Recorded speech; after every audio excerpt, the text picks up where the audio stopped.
Es posible que no conozcas Scarface si es que vives bajo una piedra.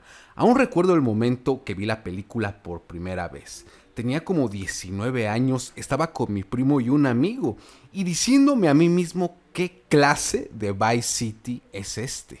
De hecho, esa fue la premisa de mi primo, que literalmente la película era Vice City. Nunca olvidaré el momento en que Tony Montana mata a Frank y mientras Tony fuma un cigarro, ver ese planeador decir "The world is yours".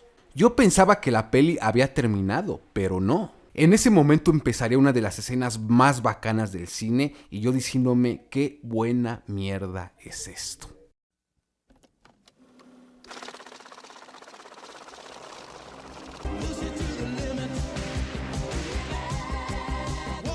Scarface es un peliculón, de eso no hay duda. Te hace sentir el ascenso criminal también como solo Grand Theft Auto podría lograrlo. De hecho, tenemos que decir que en parte Scarface fue una gran motivación para el famoso juego.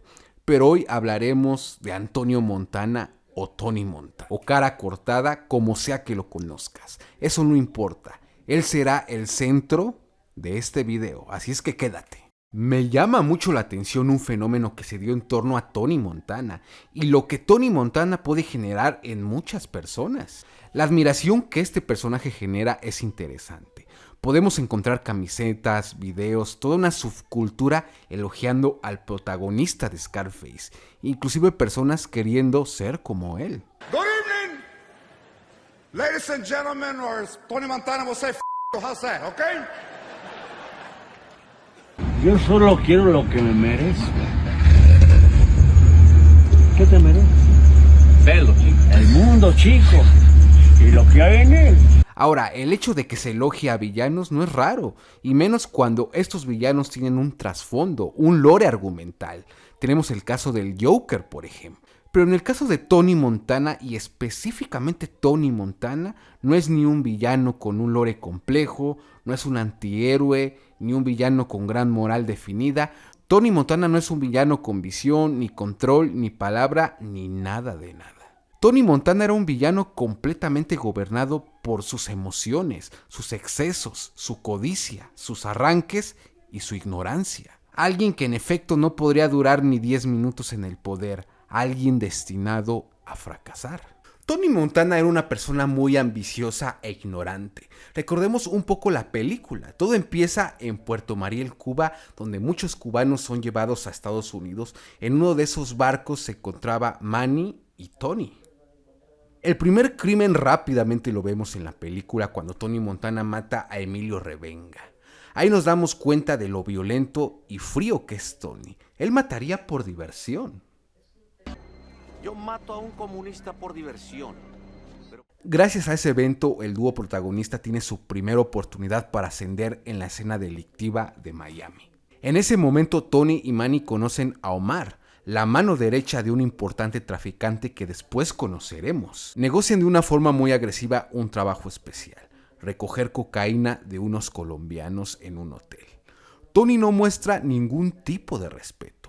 Si bien conocía las tarifas de los asaltos, él es profundamente instintivo, visceral y reaccionario.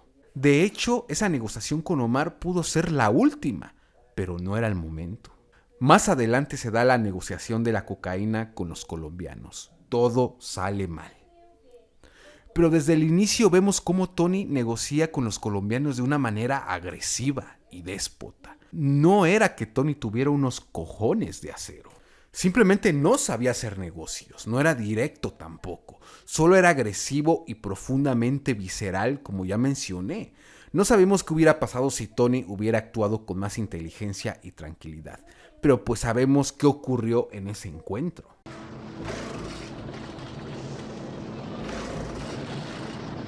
De alguna forma Tony y sus compañeros logran hacerse de la mercancía y el dinero. Bueno, todos menos uno, ¿no?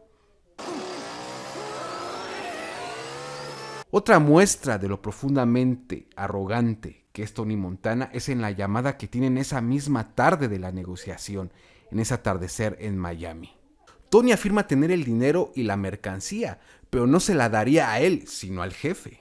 lo que lo hace acceder al contacto del jefe de forma rapidísima. Esto marca un hecho importantísimo, ya que demuestra que la forma de actuar de Tony le abrió puertas de forma rapidísima, pero es justo decir que hasta el momento también se había salido con la suya, había tenido suerte. Tony hasta ese momento había demostrado características que falsamente llegan a seducir a muchos, el papel de malo y directo, pero simplemente en un mundo lleno de tipos similares, lo único que había tenido Tony hasta ese momento es suerte, mucha suerte. Tony y su compañero Manny conocen al jefe, Frank López, un tipo aparentemente bonachón y descuidado. Toman un par de tragos y platican del negocio, para posteriormente ir a uno de los centros nocturnos más exclusivos de Miami, también muy parecido a uno de Vice City, ¿no? En aquel lugar Tony Montana acosa a la mujer del jefe, Elvira Hancock, un hecho que marcaría todo el desenlace de la película. Tony Montana era un tipo profundamente desleal, lo que él mismo decía que no era, pero realmente lo que era es, pues lo que él mismo decía, una cucaracha. Tú sabes de qué estoy hablando, maldita cucaracha. No era una persona con códigos éticos como él mismo se vanagloriaba. En esa misma noche, cuando Tony y Frank se conocieron, sí, cuando Tony acosó a Elvira, vimos una plática muy interesante al final de la noche, muy importante entre Tony y Manny. Tony decía que el vicio y el sexo dominaban a Frank, el jefe, en ese momento.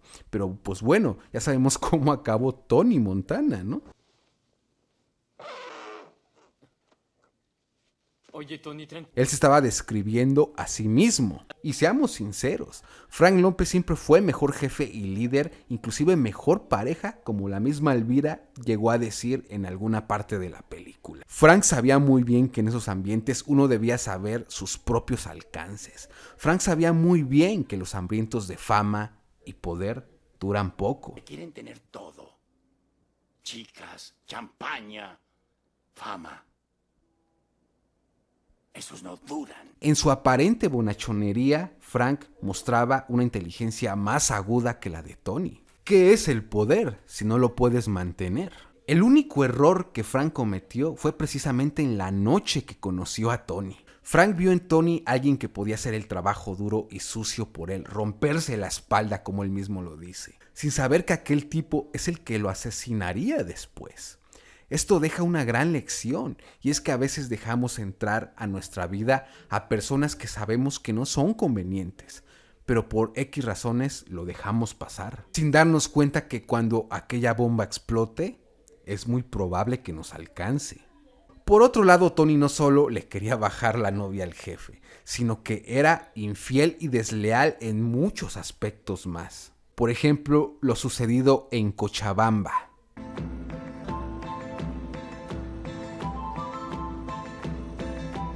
En aquella negociación con el capo de capos, Sosa, donde Tony irrumpe de una forma estúpida en esa negociación y obviando el poco respeto que Tony le tenía a su organización y a su compañero de negocios.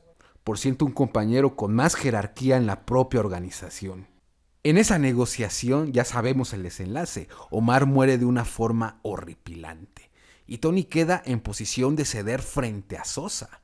Muchos piensan que Sosa vio en Tony a alguien que decía la verdad y que es sincero. Pero lo que Sosa pudo ver en esa discusión e irrupción de Tony fue alguien hambriento de poder, ignorante y estúpido, y que podía ser su oportunidad de expansión en Estados Unidos. Sosa no era como Tony, era alguien increíblemente astuto y muy frío, de buena familia, y que sabía moverse en la sociedad. Él vio en Tony Montana el caballo de Troya. Sosa quería acabar con la organización de Frank y vio en Tony la increíble oportunidad no solo de acabar con Frank, sino también de dominar el mercado de drogas en Miami. Claro, a través de Tony. Recordemos que ese Tony Montana poderoso y adinerado y patrón de la cocaína era solo una fachada. El verdadero jefe siempre fue Sosa. Sosa siempre fue el capo. Por eso vemos a un Tony Montana totalmente acabado por las drogas y con problemas legales hasta el cuello. Él era el que recibía los madrazos por Sosa. Tony en el fondo tenía un profundo terror de Sosa. Por eso Sosa mató de una forma aterradera a Omar, para acelerar este proceso. e instalar en Tony un miedo congelador y que asumiera el trato. Tony no era alguien de palabra, leal o inteligente. De hecho, era todo lo contrario. Todo a su alrededor se pudrió. Sus amistades, su familia, todo. Fue usado como una cucaracha por Sosa. Un tipo igual de desalmado, pero mucho más inteligente y astuto.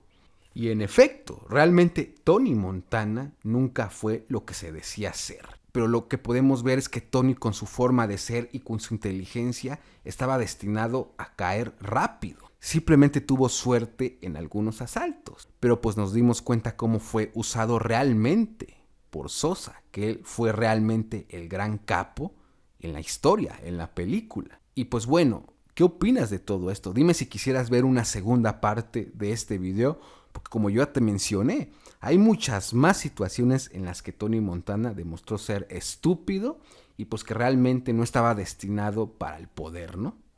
Recuerda darle like y suscribirte porque eso ayuda a que este canal crezca. Y pues bueno, yo soy Miguel Cis y nos vemos en el siguiente video. Adiós. ¿Qué te mereces? El mundo, chico. Y lo que hay en él.